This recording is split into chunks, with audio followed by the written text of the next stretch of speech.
రావణాసురుణ్ణి రామచంద్ర ప్రభువు చంపవలసి వచ్చింది. ఆయనకి నిజంగా పాపం అంటుకుంటుందా? పరమధర్మాత్ముడు. కానీ ఆయన 3 చోట్ల శివలింగ ప్రతిష్ఠ చేశాడు. ఎందుకు చేశాడో తెలుసా? ఒక్క రావణహత్య కాదు జరిగింది.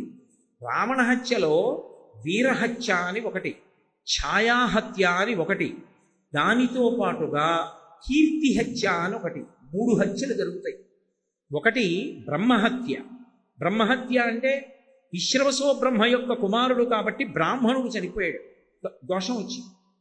వీరహత్య, అంతకుముందు ఆయన ఒక్క కార్తవీర్యార్జునుడి చేతిలో ఓడిపోయాడు, వాలి చేతిలో ఓడిపోయాడు. వీళ్ళిద్దరి చేతిలో తప్ప రావణుడు ఎవరి చేతిలో ఓడిపోలా. అలాంటి వాణ్ణి చంపేశాడు. కాబట్టి రావణుడు రాముడి చేతిలో చచ్చిపోయాడు. చచ్చిపోయాడు అనేటప్పటికీ ఆయన వీరరసం అంతా చచ్చిపోయింది. ఇంతటి మహాయోధుడు చచ్చిపోయాడు. కాబట్టి ఇప్పుడు వీరహత్య జరిగింది. 3వది ఉంటుంది ఛాయాహత్య అంటారు. ఛాయాహత్య అంటే కీర్తి. రావణుని యందు ఒక గొప్ప కళాకారుడు ఉన్నాడు. ఏమిటా కళాకారుడు అంటే ఆయన శివుడికి పూజ చేసి వీణావాద్యం చేస్తాడు. ఆ వీణావాద్యం చేస్తే పక్షులు కూడా అలిపోవాలి, అంత గొప్పగా వీణ వాయిస్తాడు. అంత గొప్ప వైణికుణ్ణి చంపేశాడు, ఒక కళాకారుణ్ణి చంపేశాడు. ఇప్పుడు ఒకణ్ణి చంపినా 3 చచ్చిపోయారు. అందులో బ్రహ్మహత్య, వీరహత్య, ఛాయాహత్య అంటారు. 3 చంపడం జరిగింది. కాబట్టి ఇప్పుడు ఈ 3 పాతకములు పోవడానికి 3 చోట్ల శివలింగ ప్రతిష్ఠ చేశాడు. రామేశ్వరంలో ఒక శివలింగాన్ని పెట్టాడు, వైదీశ్వరంలో ఒక శివలింగాన్ని పెట్టాడు, అలాగే 3వది వేరొక చోట ఇంకొక శివలింగాన్ని ప్రతిష్ఠ చేశాడు. 3 శివలింగాల్ని ప్రతిష్ఠ చేసినటువంటి కారణం చేత 3 రకములైన హత్యలు ఒక్కడిని చేస్తే పోయి. రాముడు కాబట్టి చెయ్యగలిగాడు, అందరు ఎలా చేస్తారు? కాబట్టి బ్రహ్మహత్య మహాపాతకం. 2వది శౌర్యం, అది విశేషించి బంగారాన్ని దొంగిలించడం. అంటే మిగిలినవి దొంగిలించచ్చన్న ఉద్దేశం కాదు. బంగారం జోలికి ఎప్పుడూ వెళ్ళకూడదు, దొరికినా ముట్టుకోకూడదు. అందుకే దానం చేసినప్పుడు బంగారం ఎంత గొప్పదో, దొంగిలించినప్పుడు బంగారం అంత భయంకరమైంది. దానం చేశారనుకోండి, పరమయోగ్యుడైనటువంటి వ్యక్తి దొరికి దానం చేస్తే ఎవడు బంగారం దానం చేశాడో వాడి జీవుడి ఖాతాలో అంత పుణ్యం వచ్చి పడిపోతుంది. అందుకే పెద్దలు మాట చెప్తారు, మహాత్ములు దొరికినప్పుడు, మహాకార్యము దొరికినప్పుడు ఆలోచించకుండా బంగారం ఇచ్చేయమంటారు. ఒకప్పుడు చంద్రశేఖరేంద్ర సరస్వతి మహాస్వామి వారు కామాక్షి పరదేవత యొక్క దేవాలయం పైన ఉన్నటువంటి కలశాలన్నీ కూడా బంగారు తాపడం చేయాలనుకున్నారు. అడిగిపోయాడు శ్రీకారి. దేవాలయానికి కుంభాభిషేకం చేయడానికి డబ్బు లేదు, ఇప్పుడు కలశలకు ఎక్కడి నుంచి వస్తుందన్నారు. మహాస్వామి వారు బయటికి వచ్చి సత్యదండం పట్టుకుని నిలబడి ఇలా చూశారు. ఎందరో ఆడవాళ్ళు నిలబడి ఉన్నారు. ఆయన అన్నారు, అమ్మా కామాక్షీపుర దేవత దేవాలయంకి ఉన్న కలశలకి బంగారు తాపడం చేస్తాను, నీ మెడలో ఉన్న సవరలు ఇవ్వగలవా అని అడిగారు. ఆవిడికి తెలుసు బంగారం ఇవ్వడం అంటే ఏమిటో. అది దొరికే అదృష్టం కాదు. భగవత్ కార్యమునందు ఉత్తముడైనటువంటి బ్రాహ్మణునికి దానం చేసేటప్పుడు స్వర్ణదానం అంత గొప్పది. వెంటనే ఆవిడ తీసి బంగారం పెట్టింది. ఎంత గొప్పదైతే ఆయన అలా అడుగుతారు? ఆయన జన్మలో ఎప్పుడు అడగరాయన. వెంటనే అక్కడ ఉన్న ఆడవాళ్ళు, మగవాళ్ళు గాజులు అవి అన్నీ తీసి ఇచ్చేశారు. అందుకే ఎప్పుడైనా పూర్ణాహుతి జరుగుతోందనుకోండి, పెద్దలైన వారు ఏం చేస్తారో తెలుసా? అప్పటికప్పుడు బంగారం దగ్గర లేకపోతే భార్యని ఓ గాజు తీసి ఇచ్చేయమని అందులో వేసేస్తుంటారు. అలా ఎందుకు వేసేస్తారంటే సువర్ణం దానంలో అంత గొప్పది, సువర్ణం దొంగతనంలో అంత ప్రమాదకరం. సువర్ణం దొంగతనం చేశాడనుకోండి, కట్టి కుడిపేస్తుంది కొన్ని జన్మల పాటు. బంగారు దొంగతనం అంత ప్రమాదం. కాబట్టి బంగారమును దొంగిలించుట మహాపాతకం కిందకు వస్తున్నది. పాపం కాదు, మహాపాతకం. అలాగే గురువుగారు తన ధర్మపత్నితో కలిసి ఏ మంచం మీద నిద్రపోతూ ఉంటారో ఆ మంచం మీద గురుపత్ని పడుకుని ఉండగా, గురువుగారు లేనప్పుడు ఆ మంచం మీద గురుపత్నితో కలిసి పడుకోవడం, అంతకన్నా ఒక్క అక్షరం కూడా ఇక నేను ఎక్కువ మాట్లాడు. గురుపత్నితో కలిసి మంచం మీద పడుకోవడం. 4వది మధుపానం చేయడం, కళ్ళు, సారా ఇలాంటివి తాగడం. ఇవి తాగడం పరమప్రమాద హేతు.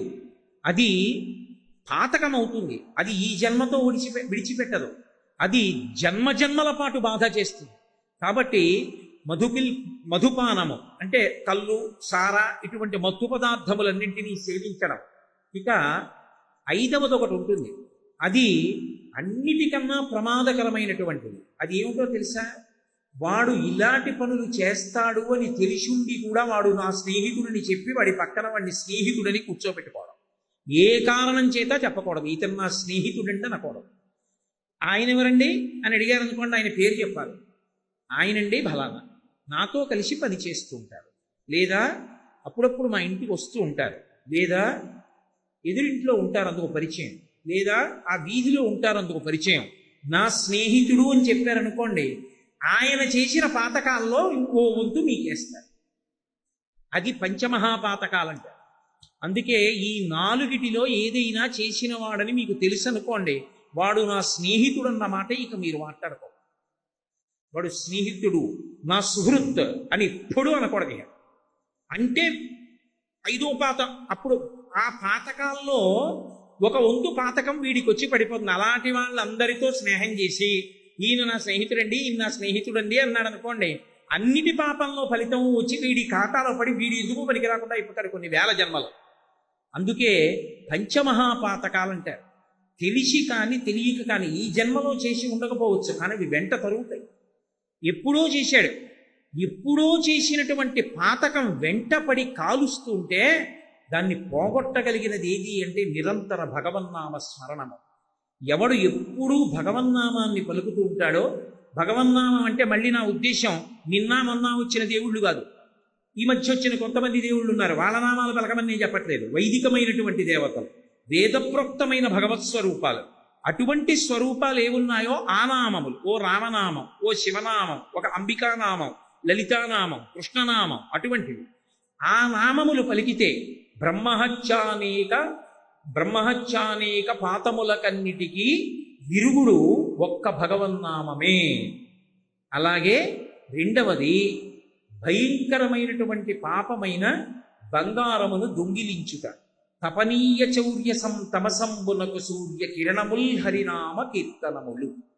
అంటే దొంగతనం చేయడం అనేటటువంటి చీకటి, దోషము అంటే సంస్కృతంలో చీకటి అని అర్థం ఉంది, దోషము అంటే పాపము అని అర్థం ఉంది. 2 అర్థాలు ఉన్నాయి సంస్కృతంలో.